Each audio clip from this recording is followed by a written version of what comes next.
Entonces, esta pregunta que viene es específica para Vicky Dávila, pero antes, prométanme que no hablan, pero levantan la mano y si no, ¿quién de ustedes, usted usa ChatGPT? Yo, por supuesto, y ya estoy aprendiendo de las demás. ¿Los demás lo usan? Levanten la mano si la Sí, usan. yo lo uso y me gusta mucho. Ah, ok. Ahora te voy a decir quién me enseñó, Salomón, mi hijo chiquito. Es que va para eso la pregunta específica de la que todos van a hablar, porque este tema sí que nos ha cambiado a muchos la vida. Vicky, como presidenta, ¿qué políticas incentivaría para un asunto que se habla hoy de automatización, de digitalización, inteligencia artificial, pero es que también hay una realidad enorme, que eso está reemplazando muchos trabajos, oficios y profesiones? De hecho, incluso recuerdo que fue una universidad americana que ya dijo, y Bill Gates lo dijo terminando el año, son como 50 profesiones que van a desaparecer por la inteligencia artificial. Como presidenta, ¿qué política implementaría en un país que a las malas, como el resto de la sociedad, se está digitalizando? Mire, no podemos pelear con la tecnología. Yo soy periodista y le quiero contar que a mí me tocó, por ejemplo, en semana la llegada de la inteligencia artificial a la redacción.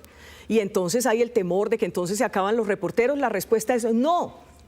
No se van a acabar los reporteros, porque nunca la inteligencia artificial va a poder reemplazar, obviamente, el cerebro de los humanos. Puede ser perfecto, pero el sentimiento, el corazón, eso no lo reemplaza nadie. Entonces, como presidente, lo que yo voy a hacer es entender que esa inteligencia artificial tiene que ser aliada.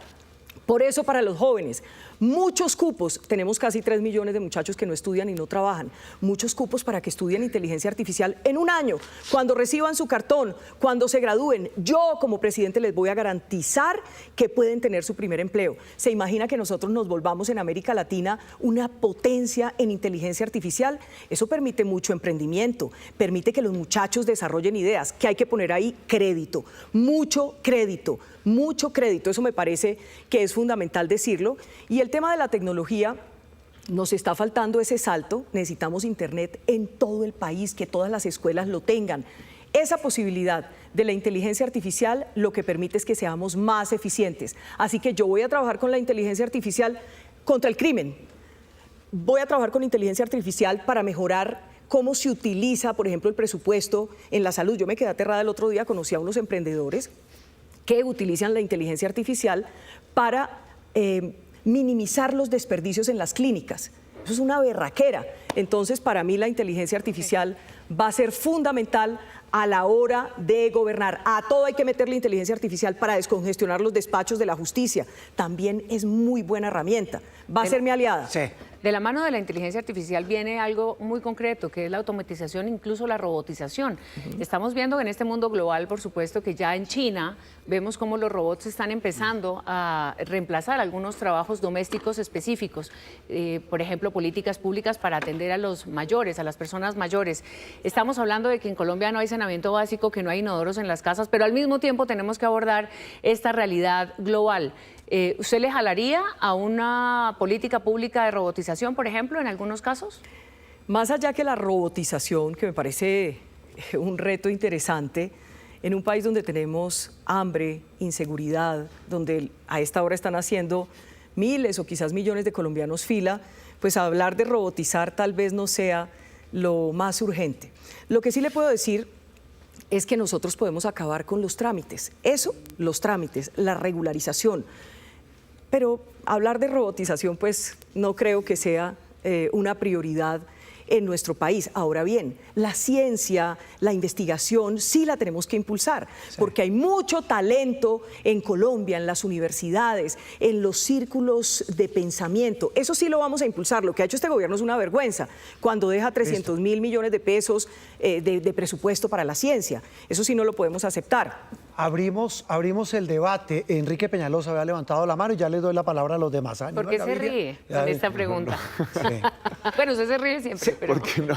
No, por supuesto, nosotros tenemos que aprovechar la tecnología para que eso nos ayude a ser más ricos y prestar mejores servicios, tener mejor salud, mejor educación, más seguridad. Pero también tenemos que encontrar campos en donde no se pueda robotizar. Y entonces, hay un tema del que yo quiero hablar. Costa Rica. Costa Rica hoy es un país parecido al nuestro, que tiene casi 3 veces, la gente gana casi 3 veces más, y lo que nosotros necesitamos es que la gente gane más plata, en buena medida con turismo ambiental. Colombia es un paraíso. Entonces, con seguridad, aquí hay un potencial enorme de desarrollo del turismo ambiental, pero gente cientos de miles que vengan a montar en bicicleta en las montañas, a caminar, pero para eso hay que entrenar guías que le expliquen a la gente los pájaros si son migratorios o no, las mariposas, en dónde ponen los huevos, en qué planta, cómo logramos que ahí no puede competir nadie con nosotros. En ese tema tenemos una ventaja enorme y es que estamos muy cerca de los Estados Unidos.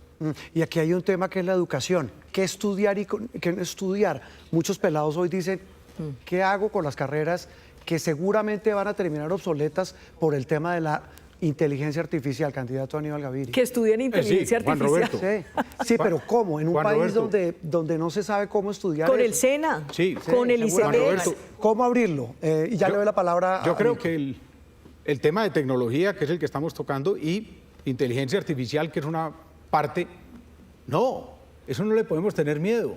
Lo que hay es que abrazarlo, utilizarlo y aprovecharlo.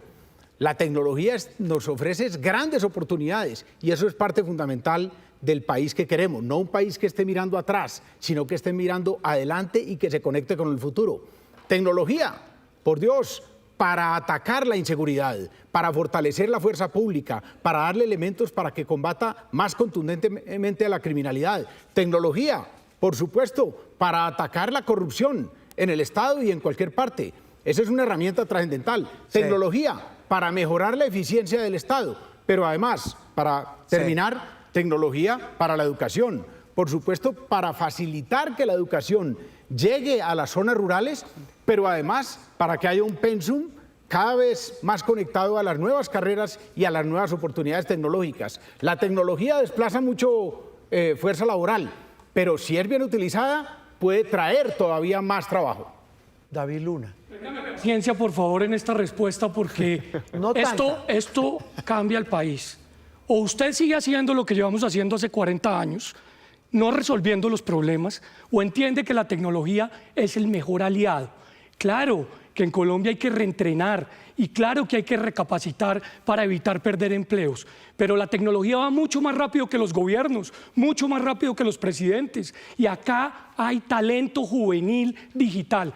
Colombia es uno de los mejores creadores en videojuegos, uno de los mejores desarrolladores en software y tiene la capacidad de desarrollar inteligencia artificial.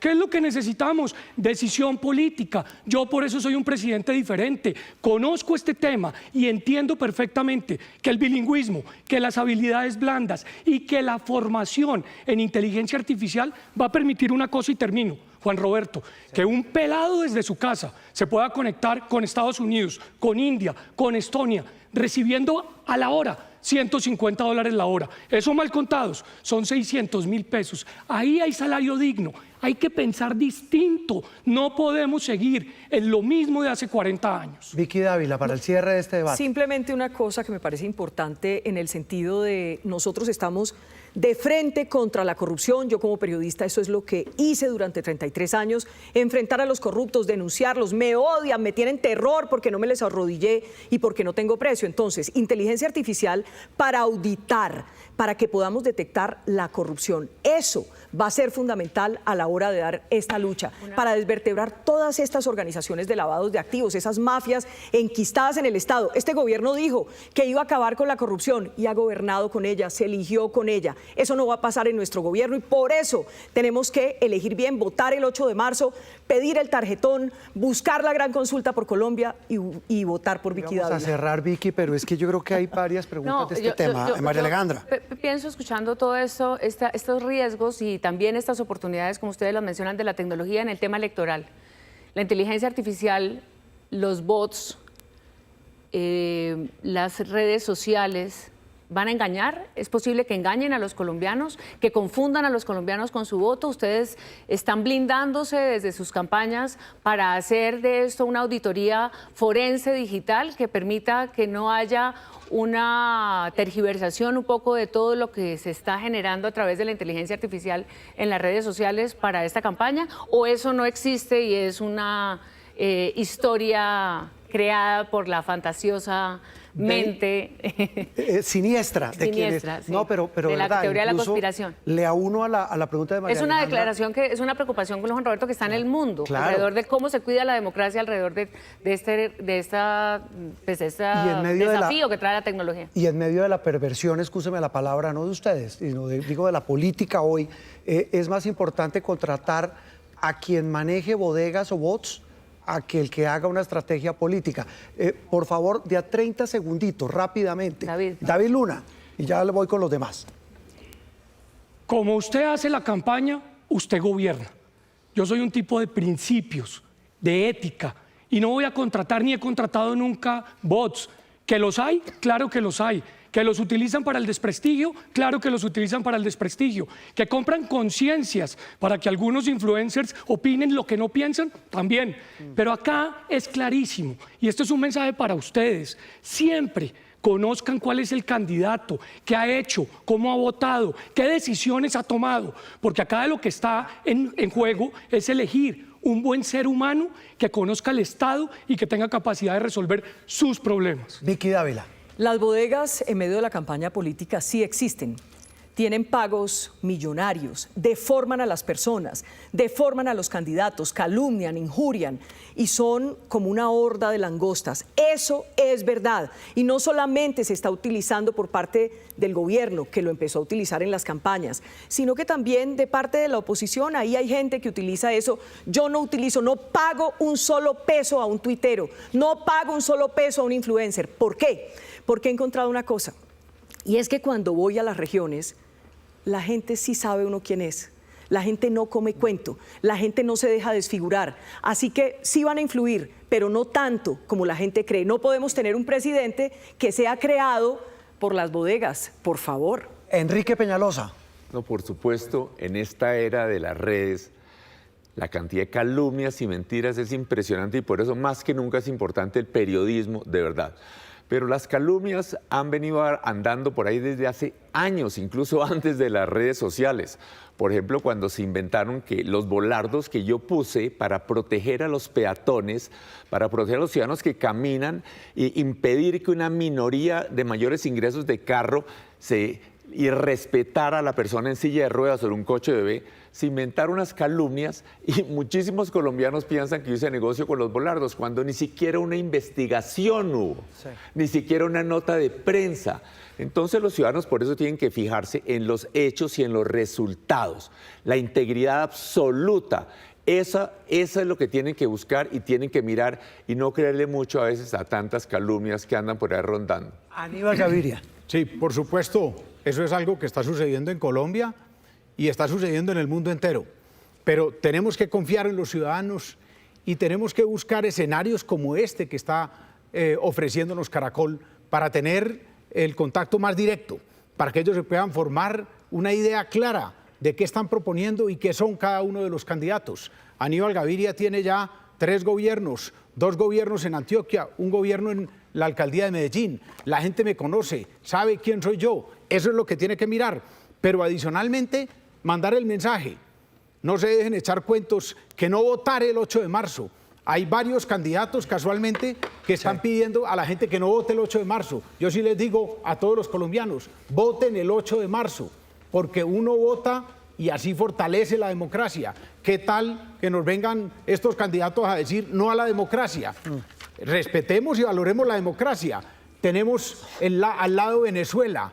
Quisieran los venezolanos votar, los colombianos no dejemos de votar el 8 de marzo. Es que esta consulta es la primera gran victoria sobre el petrismo, el 8 de marzo.